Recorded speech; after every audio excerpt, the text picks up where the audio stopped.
welcome everybody to Mesnag and Isquiac, the Book Women, and this is our last episode of season 1, the historic moment.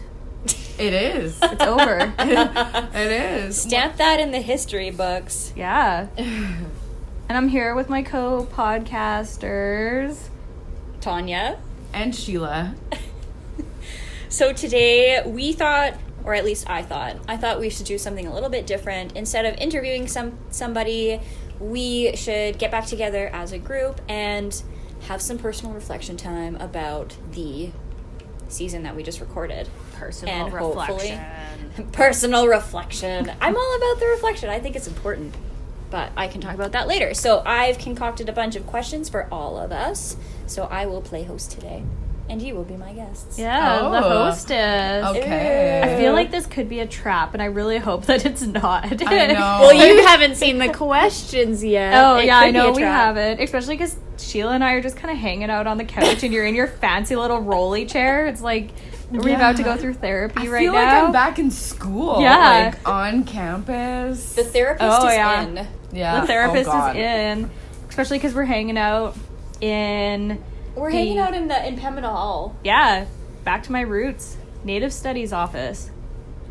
Yeah. No, this isn't my roots. This is In the basement. my new home. The creepy basement of Pembina Hall. You know this? Have you ever seen the ghost in this building? Well... Is that the question?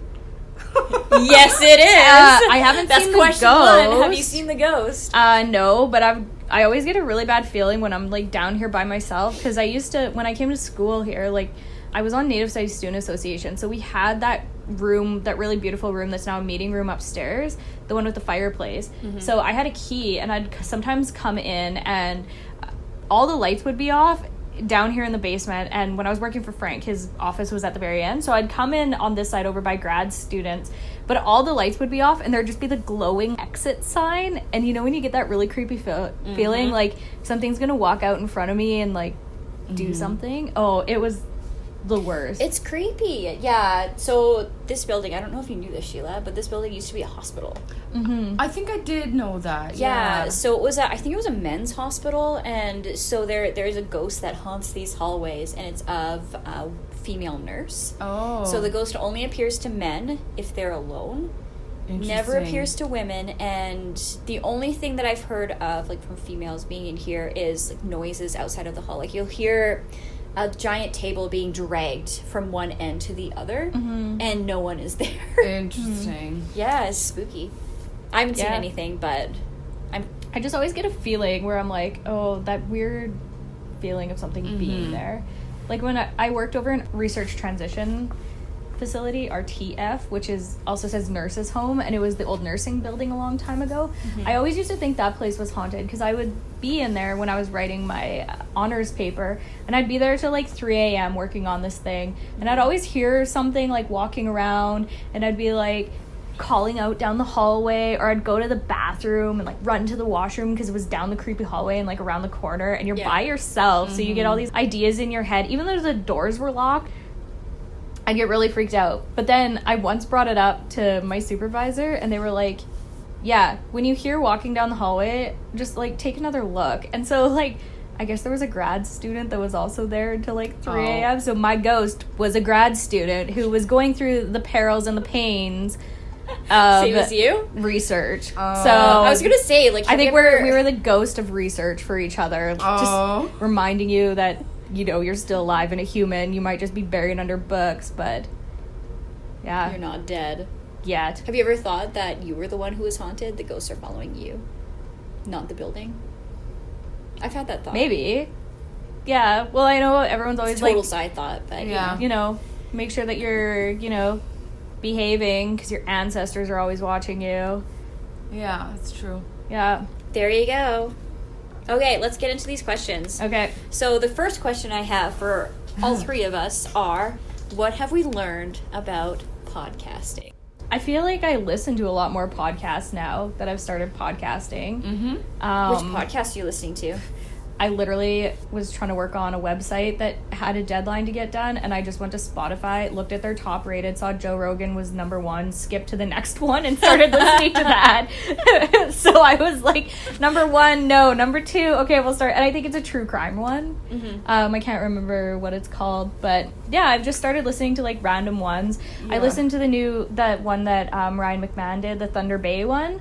Yes. And I've listened through that, and it's really good. Yes. I listened to Coffee with My Ma, because I love that one. I haven't listened to that one, but I listened to Thunder Bay. I've been listening to just, like, true crime. Yeah. Some about, like, storytelling. I listened to one about Bigfoot.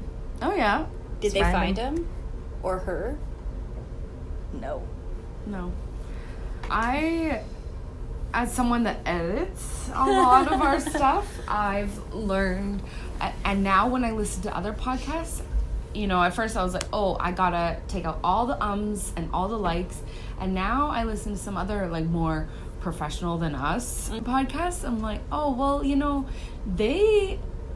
I could hear their breath, and like I could hear their ums and likes, so like just being more relaxed about my editing process is what I've learned about podcasting. I was like, oh, this doesn't have to be as arduous as I'm making it on myself.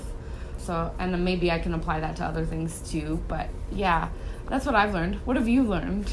I think I'm still in that process of editing, because it's because I have a perfectionist mentality, right? So everything needs to be absolutely perfect. So I need to take out everything that I don't think needs to be there, and that's nothing to do with podcasting, but all to do with like how psycho I am. So I have been laxing off a little bit and just slowly working my way into it. But you're right. And for the podcast that I listen to, they use like lots of likes and ums, because it's a part of, unfortunately, I don't know, it's a part of our language now, really. Everyone does it. Yeah. It's the millennial thing, I guess. Yeah. Would you say that is a millennial thing? I don't know, maybe. Changing in vernacular, that kind of stuff. Yeah, just younger, not necessarily just millennials. Yeah. Just Another thing I learned is that podcasting isn't that difficult. Yeah, it's the editing part that's a pain in the butt, but as soon as you get the hang of it, then it's not that bad. Yeah.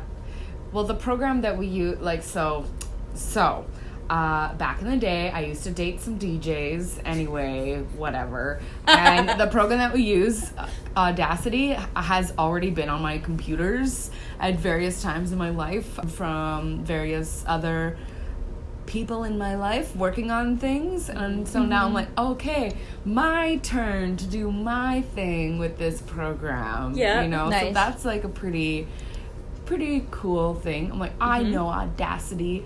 You can make beats with it. And now I'm like, oh yeah, I can make myself sound so smart with it. Yeah. Anyway. It's true though. Yeah, I love Audacity. It's free. It's free to download for those who are interested in starting a podcast.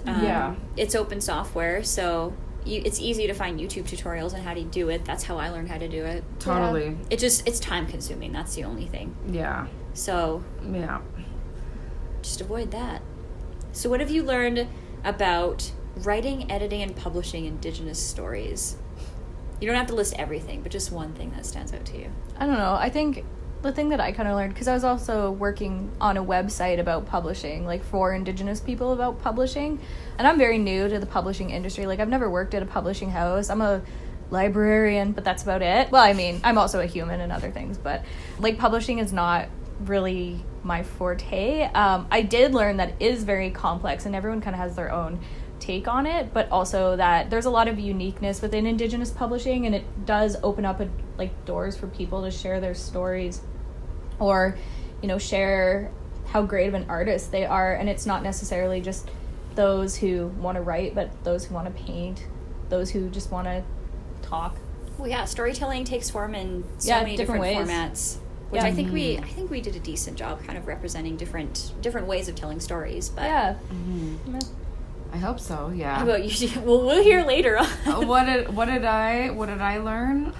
I think maybe just in awe of everyone's like motivations. No one that we talked to anyway was motivated by, oh, I gotta be famous or whatever, you know, Right. like any of those other kind of things. Also, just the motivation of like, keep writing, keep doing your thing. It is hard work, but just keep going with it. And like, I hope that I take that into my own thing, and I have, like, with this podcast of like, okay, just keep doing it, you know. Yeah. And like, just keep going and trying to get it out there. But like, maybe because I do, and I am one of those people that does think that like the writing process is an intimidating thing. So maybe now that I've like done this project that people know more about, I think maybe I will start writing. I don't want that. Maybe I'll edit that right out, and so I don't have that on I'm record. editing this episode. Well, please edit that out. But it's a thought that's in my mind, and it's not just thoughts. Inspirational thoughts are good, and I'm gonna live until my mid-90s at least. Both my grandmas did, so I got time. I got time to write something. Yeah, you don't have to write now. Yeah, no, I gotta move. Yeah. Don't have time to write. I'm not a good writer. Like, I can barely speak some days, never mind write. So, like, I've tried my hand at spoken word, and it was okay. I mean, the one thing that I did. But I don't think I'm the person that's going to write a memoir about their life. Mm-hmm. If anything, it's going to be a movie. Yeah. Yeah, I would watch a movie that you directed and wrote. Mm-hmm. And feel like started. it'd be really- and started. Yeah. It's a Kayla show. Oh my god. It's like a Truman Show where I don't actually know. Like, Oh, yeah. It's about me. And everyone dies. Just everyone is dying. Except for me. Except for you. Yeah, and you're like, what the hell? It's like a... Oh I my would watch God. that. I would totally That would watch be that. the craziest thing. Can you Wow. imagine if you didn't know what was happening? And everyone's just dying around you. What have you learned, Tanya? For me, I don't know. Really, I think the biggest takeaway that I've had with speaking to everyone is that you have to trust yourself and trust your gut and do what's best for you. And if that's, I don't know, drawing or doing painting or whatever, that's what you have to do, and you have to stand up for yourself. Don't let those publishing houses push you around, or those editors, because you know how best to represent yourself in your community. Mm-hmm. It's true. Right? Gotta be true to yourself. So do you have any memorable moments or quotes that stick out to you, Kayla? Oh, memorable moments. I think I really, really enjoyed going out to Massachusetts and seeing Josh and his family and just hanging out with them and their dogs, like all the dogs. That was really nice because it's getting out and back into the community, and I think that's one thing that I'd like to explore a little bit more with this podcast is talk about community stories. And so that was really memorable for me. And I think also with Brittany and just getting to hang out with her because it just felt so comfortable. Like sometimes, even though we know the people usually that we're recording in podcasts, there is kind of like that sense of you get a little bit uncomfortable. You don't know what to talk about. Sometimes you're just like, okay, well, where do we go from here? Yeah. But with that episode, I think we could have talked about it for like 3 hours and recorded like the longest podcast in the world. Yeah, and it's with funny her. because was that the first time that you met her? I'd met her in passing, but never actually like sat down with her and chatted. Like I've met her through academia and at conferences, but never like as a real human and not an academic. Yeah. Like, Right? yeah. Yeah, I'd have to say that was my favorite episode. It was my favorite episode because it just made me feel so good. And Yeah. like we're friends now, which is crazy. Mm-hmm. We hang out now. Yeah. We go to drag shows. It's Awesome. awesome. That's awesome. I was also going to say that one was my favorite because the first time that I met her was when she came to my house to record a podcast. It's like, and it was funny because like the time that worked out for all of us was like around supper time, and I was like, okay, look, like I don't function without food, and I just happened to have like a bunch of leftovers of like spaghetti squash and whatever that I made, and my brother was in town because he was moving to Edmonton, so he's looking for a place, and I was like, okay, whatever, I'm just going to like feed these people, I guess, and then we'll chat. And yeah, Burlesque just is so fucking magical and beautiful, and like I love it so much. Just to kind of have those thoughts as like I do it now, I'm like, oh, okay. Anyway, yeah, like I just love it. I think I will always kind of have like a storytelling aspect more, like I did before, but like more so in my mind as I'm creating things and doing things. So that was really lovely. And she's a lovely person. Yeah, I really like her.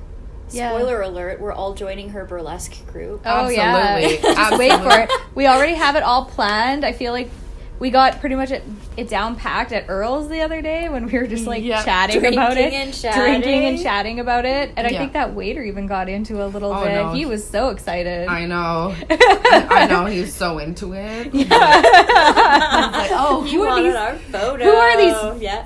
Famous. Absolute famous like ladies here. Yeah, well, I think it was also because we were the loudest people in Earl's, and we were just like no holding back about the conversation, and like pouring maple syrup all over ourselves and spanking each other. Slap you with a bandit on your ass. Oh my god. You know? Oh yeah. Weird. We stood out to him. That's anywhere we go though. Like, yeah, when was the point where we went out for drinks that we weren't the loudest table? That's true. Yeah, never. Well, I think also this podcast, one thing though is that it very much reflects like who we are as people. Like when we get asked to do things and it's supposed to be a little bit more formal, it's like this podcast. We don't record at a tent or have like fancy sound recording stuff. Like it's very us, like yeah, we're just a bunch of goofballs doing something that we were asked to do. Exactly.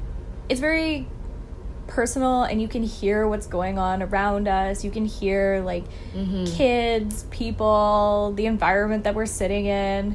You know, well, yeah, it's personal. Yeah, and it's not like, sterile. We interviewed my mom, and she like, told us all these family stories. Yeah, that was lovely. Yeah, that was really lovely. Yeah, that was I'm glad I didn't edit that episode. Yeah. In retrospect, I'm glad that you edited it. I don't think I could have. Yeah, I was happy to. Yeah. Not that we went into like too deep, but yeah, I know that a lot of the stories that she was talking about, she didn't really give any context about it, because I did listen to the episode afterwards, but because I know the context of the story, so I don't know if you two remember that she was talking about this one guy that he fell into the sandbar, into the pool. So he's a really awful human being. He's a really bad person, and I won't go into the details, but so when we were talking about that, it's hard not to think about. Yeah. My ex listened to that, and he was like, your second episode with Ambrose was so lovely, or he didn't say lovely, that's my words for him, but then that episode got dark with like, you know, just watching this guy drown. I was like, he deserved it. Yeah. Yeah, he did. Did I tell you guys in private what happened, or no? No. Yeah, I think you did to me at one point when we were heading up to Jasper together, maybe you talked about it. Yeah, I'll tell you after we're done recording, because I don't want to record that. Yeah. Fair enough. But I mean, that comes with talking to family, right? Like, and people that are comfortable with you. Like, I feel when we interviewed Marilyn or Norma, like, they're not going to tell us like their most personal things, but that's your mom, so of course she's going to be like, and this happened. Like, I'm sure if we interviewed my family, my cousin Boomer would have so many stories that I would probably crawl under the table and be like, I can't believe he just told that. Well, that's the thing, too. edit. Like, not all stories are happy-go-lucky. That's a true. lot of our stories are dark, very dark. Yeah. And I don't know, I think that's reflected in my sense of humor, of course. Absolutely. You know what I mean? I have a really dark sense of humor, but yeah, so that one, I think he was right. It was pretty dark, or it got darker. Yeah. Especially if you don't know the context, it might be a little bit more confusing, but yeah. Were there any other guests that you liked hanging out with? Other than all of them? Yeah, well, of course, for memorable, Paul was our first guest that we interviewed. Was he not? Was he actually? I think so. No, Ambrose was our he? first guest. Oh, never mind. Don't listen to me. I don't know what I'm doing today. it's a day. Like, seeing Paul is always great because, I mean, he's academic dad, so hanging out with him, and even now, like, kind of because of this podcast, I've gotten to hang out a lot more with Paul, and we've done some traveling, and we're traveling again this weekend together. AGM. Yeah, Métis Nation AGM. We're going to bunk up at Colette Poitras's house. That's awesome. And have a good weekend, and Marilyn will be there, and we're going to poke the M&A for some future endeavors of the book women, so we'll be up there together. So it's nice, like, building those relationships is always great. And even seeing Chris and talking to him, and he, you know, when I was coming through Native Studies, he just took the job as the dean, so just getting to hang out with people that you haven't seen in a really long time because of work and life and stuff. So yeah, that's one thing about Chris being dean, and I've heard this a lot from students, is that he's so approachable. He's so approachable. He's the dean that swears and says beer fart all the time, you know? He says that in our podcast. I just edited Does he that say episode. beer fart? He Oh. says the slightest or whiff of a beer fart or something like Oh, that. yeah. Oh my So God. funny. Yeah, he's so funny and so personable, which is really valuable to the community here. yeah. Who else did we interview? Molly and Chelsea, of course. Yeah. It's kind of nice. I found that lots of the people that we interviewed, we had a little bit of a relationship with. Yeah. And now it's so much stronger just Well, because we got that's- to sit with them and talk with them. Yeah, Yeah. that's the easiest thing to do, is talk to people that you already have a relationship with. Yeah. It's really hard to talk to people that you don't know who they are at all. Yes. Like, that's definitely a thing. Yes, for sure. Yeah. Okay. So Question Master, what's Question next?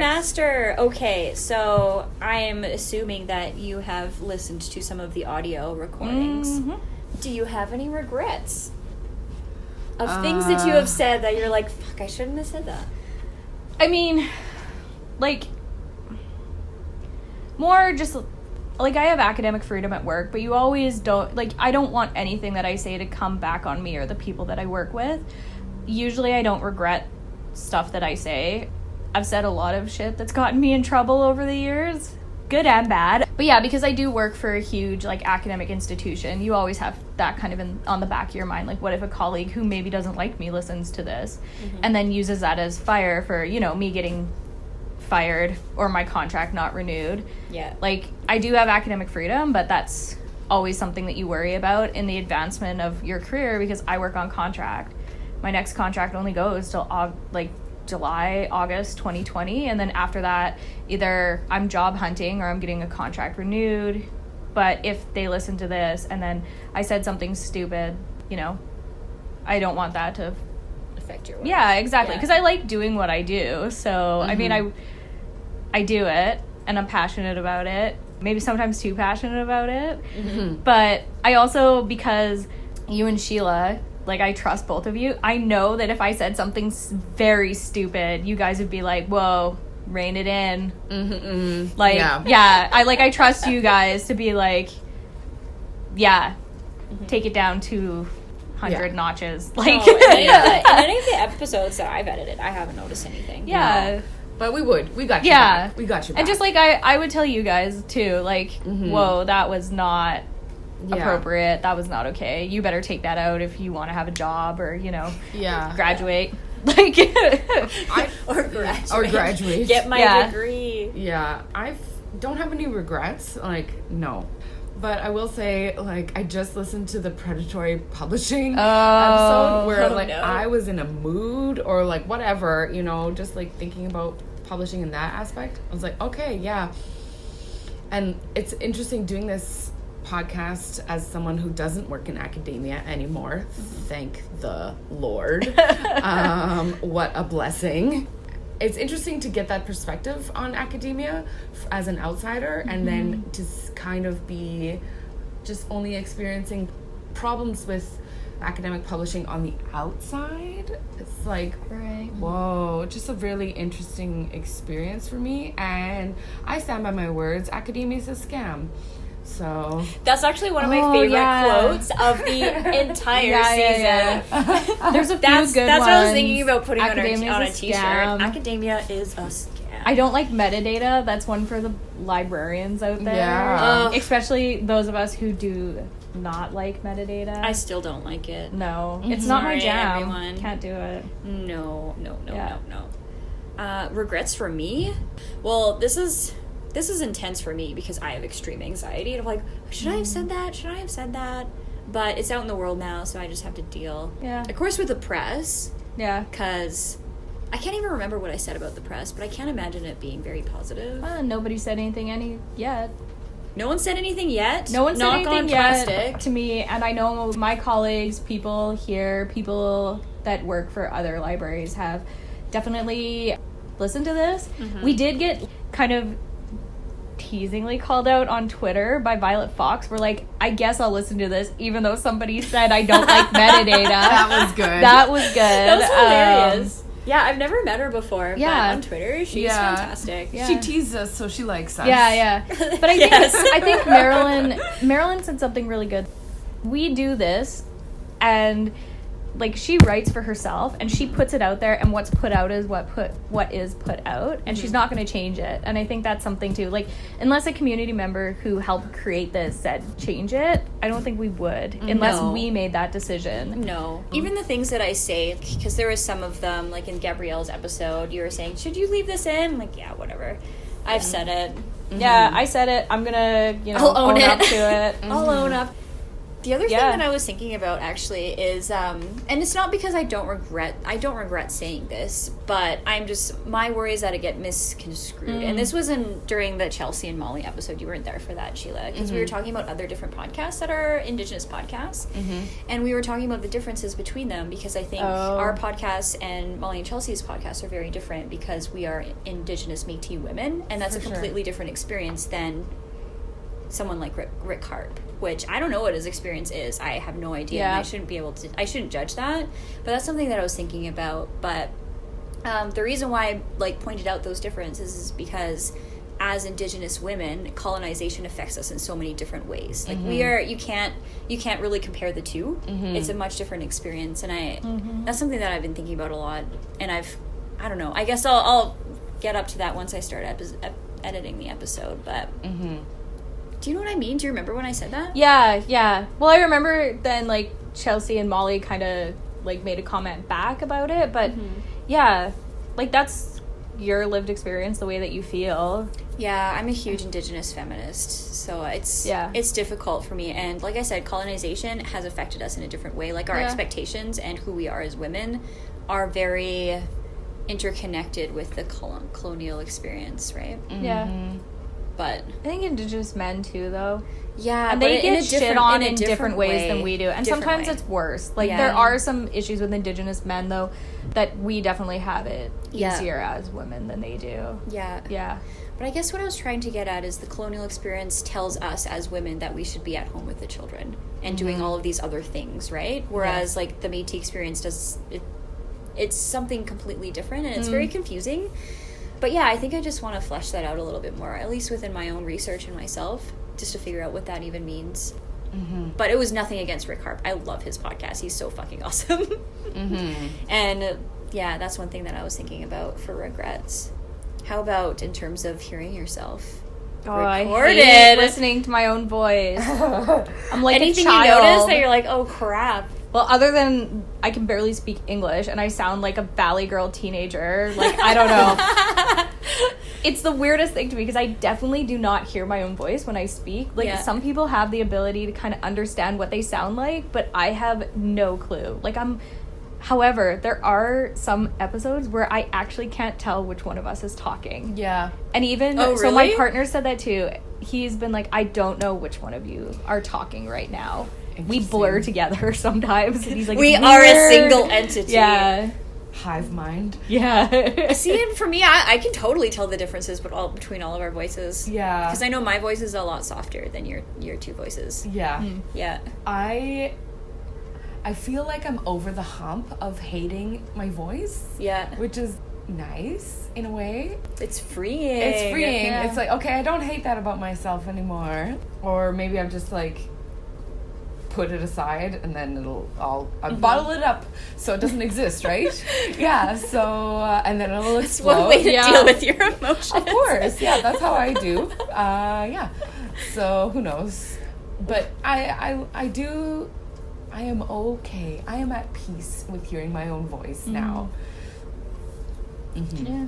For me, I've noticed my speech patterns is that I end all of my sentences, I raise my voice as if I'm asking questions.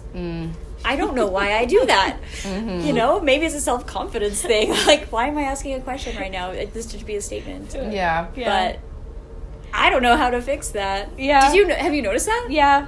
Why do I do that? I think a lot of people do it and just don't understand that, like, don't know that they do it. Yeah, it's true. Yeah. I just need more confidence in what I'm saying, apparently. Yeah, you do. Yeah. There you go. I need some of that bottling of emotions, just like Yeah, you, just Sheila. bottle it away and then be confident. Perfect. That's how it works. Uh-huh.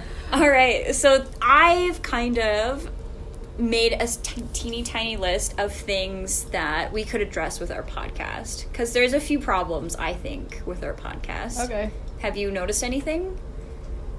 I don't know why I'm looking at you. I could Yeah, be why are you at looking at Sheila? What is wrong with our podcast? One thing that I'll point out as an example is all of our guests, our guest list is very Métis centric. Oh, yeah, well, super yeah. Métis centric. That's because we're just having a Métis kitchen party. Apparently, yeah. No one else invited except for Josh and Norma. Yeah, we're Métis centric. Yeah, we're Métis centric. We're Edmonton centric. We're University Orange Bubble centric, which is great. I mean, that's where my life kind of is. But yeah, hit us up with your cousins. Like, Yeah. we want to expand. I want to expand. Yeah, I do too. I Yeah. do too. Well, that's the thing. We're starting out with people that we know, and the people that we know as Métis women are Métis people. Yeah. Yeah, exactly. Yeah, so we definitely need to broaden out for sure. But I will just add in there, when I was living in Toronto, that I worked so hard to like finally at the end of my time living there, to finally had like a Métis bubble around me. And like now I'm just like, oh yeah, no, I'm back in the homelands and I exist in a Métis bubble. Yeah. And that's okay. Yeah. It's okay. I like the Métis bubble. It's okay to be around your community. Yeah. You know? But yeah, we will expand for sure. So it's not just, you know, Métis noise. Yeah. Yeah. But Say Métis music. not Métis noise. music, not noise. Do-do. Yeah. That's what Métis music sounds like. Yep. Do-do. Is there anything else that you would address in terms of the content or the people we interviewed? I would have liked to spoken to more authors. Like, that was one thing, because we did have a list of individuals that we wanted to speak to, and I feel like we only actually reached out to a very Our own, small, our yeah. We were Yeah. thinking The closer very people. big, and we went very community instead of thinking about interviewing people from across Canada that are Yeah. authors that have published multiple series. We kind of stuck very locally for that, or people Yeah. that were accessible. So yeah, I would have liked to interview people that, you know, have done more publishing. I agree, but at the same time, I'm happy that we grounded ourselves in our own community for our first season. Do you know what I mean? Yeah. I get Yeah. that. That's actually a future question. Yeah. So pause that. Is there anything else, Sheila, that you would say about the podcast in terms of missed opportunities, maybe? No, I think we're perfect. You heard it here first. We are perfect. Oh man. Okay. Edit that out. No way. Don't mean to toot my own horn. Toot, toot. Like. Oh man. No, I'm all Why? about What did tooting you our want to horns. change? Okay. I think, the things that I put down is Métis-centric and Edmonton-centric. Yeah, Oh, I'd yeah, like to okay. expand out for sure. And yeah, send us your cousins. Yeah. Through mail. Yeah. We'll interview them that way. Yeah. I mean, we do phones. That could also work. That could also work. Skype is the ancient technology of our ancestors. We can do that. The ancient You know, Skype. we're not above, like, going out into communities, stuff like Yeah, that, too. exactly. We can all pile into my war pony. Oh, yeah. Oh, and I just got a new little Métis mobile, my boxy little Nice. Toyota BB from Japan. My Nice. clown car. Yeah. Nice.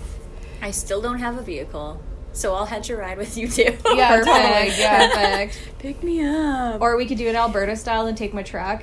Yes. All Yeah. pile in there. Yep, that would work. Beautiful. Yeah. Yeah, I'd like to do way more things on location. Yeah. Yeah. It's going to be fun. Yeah. Okay, next. So, we were funded for this podcast. Mm-hmm. And one thing that I did want to mention is that we did provide honorariums for every single person that we interviewed. Mm-hmm. Do you want to add in as to why that's important? Because Indigenous people should be paid for their time and their knowledge. And I think I said that in Maryland's thing, like, get your money. Get your money out, start writing your checks. We don't do this for free. And when we were talking about Connor just being like, because I was there when you met with him, because I've known Connor for a few years. Yeah, he had every right to say, you know, he's a professional. He's making, like, waves for himself, and we couldn't afford him. And he has every right to say that. Mm-hmm. And I don't think that was him. You Well, know, he did say it in a be, nicer way. He said it He in a did nice say way. it nicer. But some people would be totally, like, offended by that and be like, what do you mean I can't afford, like, that kind of thing? Like, I don't think I don't wasn't know. offended. People get weird. But if anything, like, I mean, this podcast came out of it. Yeah. So, it was meant to happen this way. And I mean, people need to get paid for their time. It's an hour plus that we took out of people's days where they could have been doing other things. They were pulled away from their jobs, their family. And, you know, being pulled away from your family, you should get paid for that too. Yeah. I agree, yeah. You know? Is this my soapbox moment? Yeah, sure. Step Hop on it. Okay. Cracks knuckles. Saunters up to the mic. Okay. Listen. This is what I think about honorariums. We live in a capitalist society, and therefore money is an exchange of your energy. Also, it is an exchange of your expertise. And when you say, sorry, we want your expertise and your time, but we don't have any money for you, you're expecting something for free. And that is bullshit. I have been guilted into not dropping out of very prestigious things when they didn't have money for me, and I have asked for, and I thought that I was going to get money, and then it turns out I didn't get any money. So that was I'm looking at you, Access Conference. I am calling you out. I didn't get paid for the keynote presentation that I did in Hamilton. You are brave, Sheila. Do you want us to edit that out? Nope, I don't. Okay, continue your soapbox I have been moment. very good on Twitter. I have not said anything as, like, the promotion for the conference is coming up, that Edmonton is the next It is. host for that conference. And so I think if anyone on previous organizing committees or current listen to this, you should remember, like, yes, you paid for my flight, and yes, you paid for my hotel, but I missed 3 days of work, and, like, so much time went into preparing that, like, so much time. That's one thing that academic librarians kind of take for granted, is that if you're an academic librarian, you get paid to go there, and it's still a regular day of work, but that's not true for everybody, and that's so limiting. Exactly. And it's like, well, when I get home at 4:30, and to expect me then, as someone who doesn't work in academia, for good reason, because I did it and it burnt me out, to expect someone else to just, like, now continue working after maybe I eat and maybe clean up after myself. Yeah. Like, you know, like, and do things that, like, sustain my life, and then try to get a little bit more money. Like, come on. Yeah. Anyways, it is what it is, and, like, I'm grateful that I was able to learn, like, a very valuable lesson. I don't start work now as someone who is picking up more freelance work. You can find me on the internet, and you can hire me to do things. We'll plug your website on the podcast. Thank you. Yeah, anyway, I'm all over the internet. You can find me. But, like, you know, as someone who now who's doing more freelance, it's like, no, I don't start until we have a contract. Yeah. Nope, I don't, like, oh, you want me? That's great. Book me properly. Like, and don't say, like, would you like to, and leave it at that, and say, and, like, no mention of money, because my next question is, do you have money? And don't say, well, you're gonna get so much exposure and experience. That's total bullshit. No, Yeah. people need to be paid for their time. Yeah. no matter how experienced or unexperienced they are. Yeah. Or wear and tear on my vehicle, just saying. Anyway. That, and like, I know one of the things here is that as like an academic librarian, I can only accept honorariums like up to a certain amount of money and gifts and stuff like that. But I think it's very different because I can get paid, like my full travel paid. Yeah, it's work time for me, so I get paid to do it. The only time that I don't necessarily get paid is if I have to take it home with me or do things on the weekend, which I try not to do. Yeah. But yeah, no, you deserve to be paid. Yes. Exactly. Well, since we're all on our soapboxes, I will add this too as an Indigenous woman and Indigenous mother. If you are paying for somebody to fly out to the other side of the country, you should be paying for the family to join too, because academia has done so much to separate us from our community, from our families, and that's just another piece. Like, I can't spend a week away from my family. I just can't. Yeah. So you either have to ship them out or I don't go. Yeah. Do you know what I mean? Yeah. Well, yeah, because you have kids. Like, I could see that being. Whereas, like, I mean, I love my husband. Love you, Eric, if you listen to this. But, I mean, my man-child at home can deal for a week by himself. He eats a lot of takeout. Yeah. Which is great. And I don't mind having a hotel room all to myself where I can just, like, order room service and pig out on the couch. Yeah, I could see. And I think that's come up with other academics that have kids that we've talked to where they want their families to be there. And I know when we were at ALC in Jasper and Paul was getting that award, his whole family was there, and it was nice to see families being there. Yeah. And it's great when conferences have like child services, so They people do, yeah. The conference that I'm going to in Banff actually has childcare services, so you can drop your kids off and Perfect. do your thing. So I'm bringing my whole family out to that Nice. conference in Banff, and it's going to be amazing. That's great. Yeah. Props to, I forget the conference, PPSA. Yeah, I'll but link there's it. some conferences that are just so, like, you can't even use the washroom in the building without a card, like a pass. Yeah. Like, Yeah. which becomes super problematic. Like, I do, like, sometimes, especially when I go on really long trips or, you know, I can turn it into a vacation. Like, I like it when Eric comes with me. But if it's going to be so restricted that he can't even use the bathroom or sneak in to watch me present because he doesn't ever really get to see what I do for work because You mean he doesn't want to pay the $500 registration fee to see one presentation? oh my god, yeah, IFLA, looking at you for that one. But like, yeah, that's just one of those things. We have families, and our families are a lot of the times the reason that we do what we do, and they support us through pretty much everything that we do. Oh, yeah. Yeah, Okay, so they should be there to celebrate in the moment. in terms of funding, Yeah. I've made a personal commitment to myself not to accept any speaking engagements unless I'm getting paid for it. Yeah. Yep. It's just it's my thing now. You've heard it here. Book us. We're Yeah. willing to present, but Yeah, if it's for book women, then I want to be paid. If it's something that's work related, like if it's a library conference where I'm actually representing like my work within University of Alberta libraries, then that's different. Like that's Yeah. work. I don't get paid for it because I can't accept gifts. But if it's like for this podcast, this is time that I take out of my own like personal time. Pay me. yeah, I'm a I student. got bills. I'm a student. I got gotta pay off bills. those student loans. Yo, I like clothes, you know. Yeah, I like clothes. I'm like, my time is so expensive and I'm so fabulous, so I deserve all the money in the world. Because we're perfect. I deserve everything. We're just so bougie. Yeah, like you Yeah, think this bougie bougie native matey. Yeah. can afford my lifestyle without your money? Just kidding. just so kidding. But Okay, so that's something I think we'll if and when we do a second season, we'll always have Yeah. honorariums for our guests. I think that's really important. absolutely. Yeah. And I think like if I was, y'all don't have to accept it, but if it was like a thing that somebody that maybe had reciprocated in another way for us through this Yeah. podcast or something, asked us to do something and they didn't have funds, I might do it. Like it's not, sometimes it's absolutely. a reciprocity and it doesn't always mean funds, Yeah. but you better step up and do something for us. Exactly. Yeah. Exactly. That is the one exception.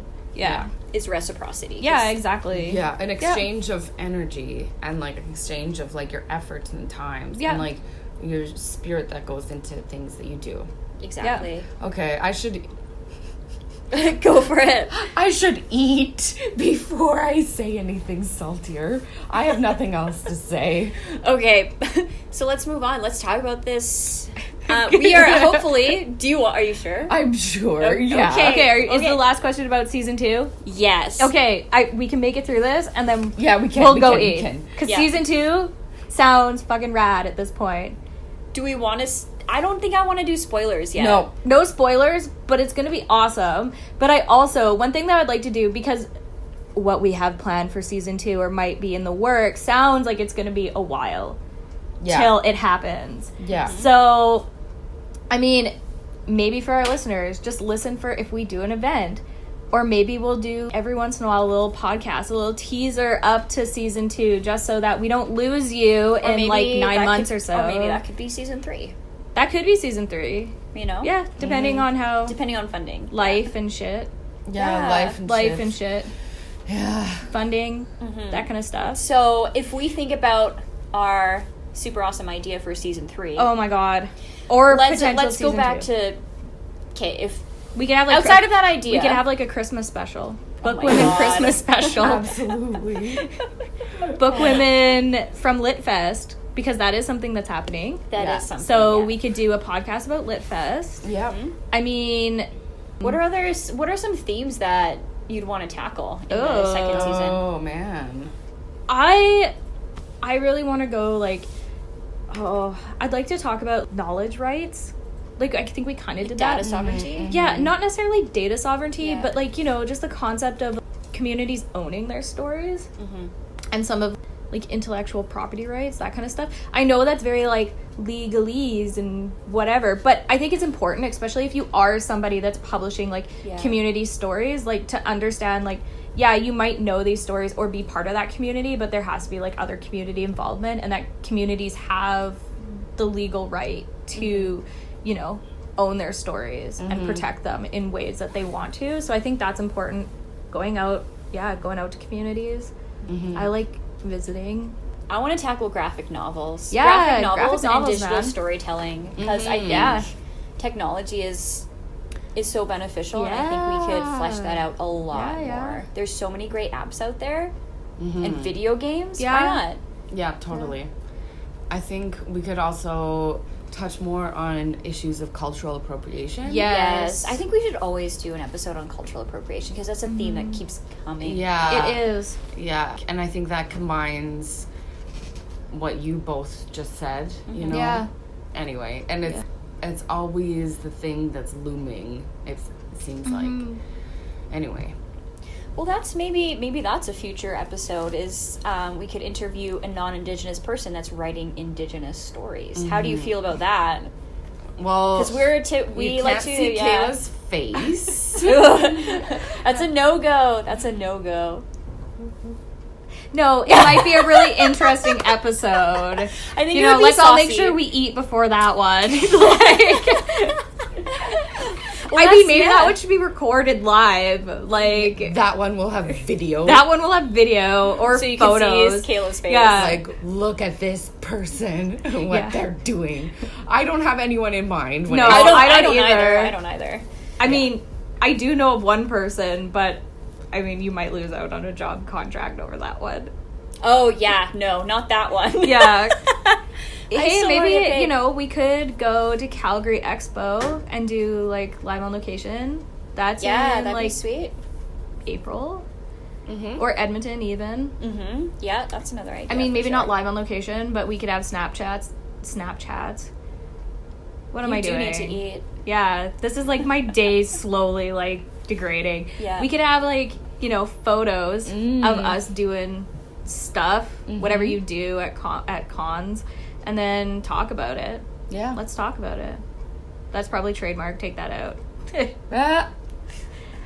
Let's talk about it. Let's dive Good deep. Mythical Morning is going to be like, that's ours. Sorry. Copyright. Sorry, friends. Yeah. How about future guests? Who do you want to interview?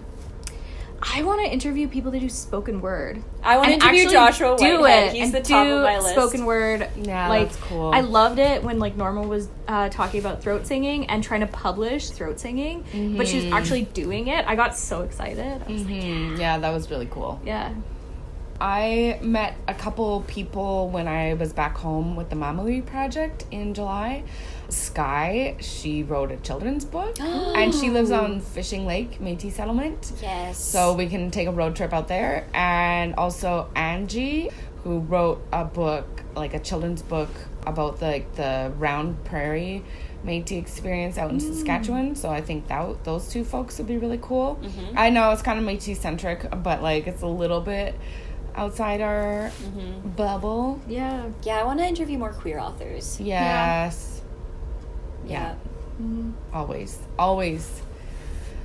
Yeah. Cool. Any other things that you want to talk about for a second season? I don't think so. Nah, I'm Everyone good. will just have to wait. Yeah. Wait to see what the... Wait for the mystery Yeah, exactly. to expose itself. Yes. Perfect. Then I guess this will be the end of our first season. This is so sad. Oh, it's This sad. is a see you later. It's not a see you Yeah, later. it's not a goodbye forever. We're not It's gonna like die. X and Maga. See you later. Yeah. We're out. Aunties out. Also, our new thing. I mean, you can tell us if you hate it on Twitter or however you want to let us know. But we've decided our new closer is Métis Aunties out. So let us know what you think. And hi. Thanks for listening. Thanks for coming on this ride with us. It took about a year, but we got through it. Proud moment. Yeah, proud moments. Proud moments. Okay. Yeah. You're going to say the closer? Métis Aunties out.